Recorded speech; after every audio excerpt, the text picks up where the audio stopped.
LV55 Media, LLC presents the Heroes of Montford Point interview series featuring Montford Point Marine, Wendell R. Ferguson, Part 1, hosted by Patricia Williams. Mr. Ferguson, first I'd like to say thank you so very much for serving our country. I really appreciate it, and I always like to make that acknowledgement. Tell me, what were some of the circumstances that led to you joining the Marines during the World War II? I was drafted. Oh, you were drafted? Okay. Yeah, I was drafted when the Marine Corps doesn't draft, so they say. But I was put in, I was slated to go to the Navy.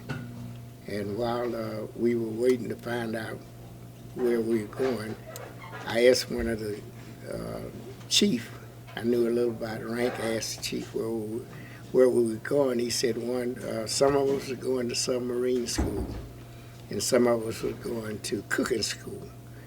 Well, I didn't want any parts of that. Mm-hmm.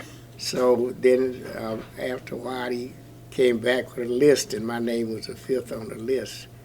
And he said, you guys go down the hall, turn to your right and go in that last door. And so when we did that, there was 5 of us. And when I did that, I saw the great big USMC up there. I said, oh no, oh no, so I went back, I said, look here, I'll go to the Navy, cooking school or submarine school. And he said, well, don't tell me, he said, go in and tell the man in that office. So when I went in the office, this guy was writing something, and I noticed he had this cap in the firebox, and in the firebox it had scrambled eggs all around. And I knew I couldn't tell him I didn't want to go in the Marine Corps, and I backed him out and I went in the Marine Corps. Okay. Wow. Okay. What did your family feel about that?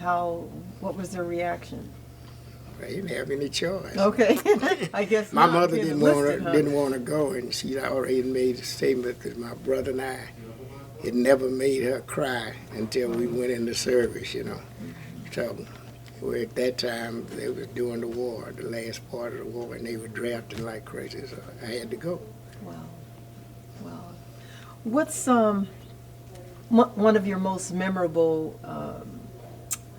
incidents or something that happened to you while you were in Marines in the beginning, whether positive or negative? Everything. Everything? Yeah, everything, from boot camp all the way to going overseas. Wow. There was a lot of things, but, after all, when you think about it, it's part of, I'd say part of life, and it was part of training, so I have some negative feelings, I have some positive feelings. But if I had to do it again, I would go back in the Marine Corps. So, Mr. Ferguson, you mentioned that you were drafted near the end of World War II. Now, even though the Montford Point camp was open for a couple of years, did you, and maybe some of the things were ironed out, did you encounter a lot of racism or unfair practices toward the African American soldiers at that time? Yes. As far as going into Jacksonville, as far as the Marine Corps was concerned, or as far as we were concerned, all our drill instructors were black. They had, but all the officers was white, but the drill instructor was black, and they had been trained by, white drill instructors before we got in. But as far as racism in the city, I only went in the city one time, and that was to catch the bus to go to Wilmington. Mm-hmm. And the way they did at the bus station is they had the colored section and the white section. And when the bus would pull up, they would let most of the whites get on. And then maybe it might be 25 or 30 black Marines in there, maybe 3 of them would make it. Mm-hmm. They'd have seats for them. So a lot of guys was, discouraged from going up. And it wasn't anything to go, I didn't see anything that I wanted to go to in the city which was Jacksonville. So I stayed on the base until I was shipped overseas. Okay. What was one of the most challenging aspects of being a Montford Point Marine? Most challenging was, I think the most challenging was going through boot camp. Okay. That was the most challenging because it was pretty rough, and the drill instructor was pretty rough on us, and they were strict. And it was kind of like you were just one platoon, you were just one team. If one guy goofed off, then everybody suffered for it.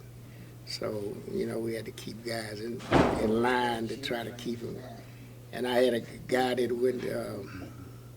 went into service with me. We were in high school together.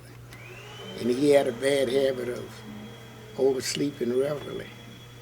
And I'd have to get him up and make him dress and get on the company street, like the rest of us, to keep us from getting in trouble. He got us in trouble a couple of times. Wow. So we had to do extra duty, like we'd maybe run down in the boondocks, that's down in the weeds with a locker box on your shoulder and all that kind of stuff. It's really, But I finally got a little satisfaction at the end, because after we got out of boot camp, I say a couple of weeks later they put us in different outfits. And I said maybe a month later I was going to the chow hall, and the prisoners was going before us. They had the big P on their back, and he was in the line. Wow. With a P on his back. And I tried to say something to him, say, just like that, and the MP made me move on, say move on. But that was a little consolation, because he used to tease me up. So I got somebody to wake me up every morning. My old girl wake me up like that. So that was one of the things that I enjoyed a little bit afterwards.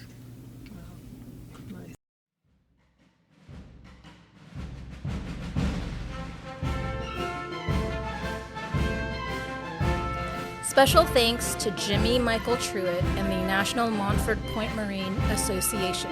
This episode was recorded on location at the 4 Points by Sheridan, San Diego, California, on February 28, 2013.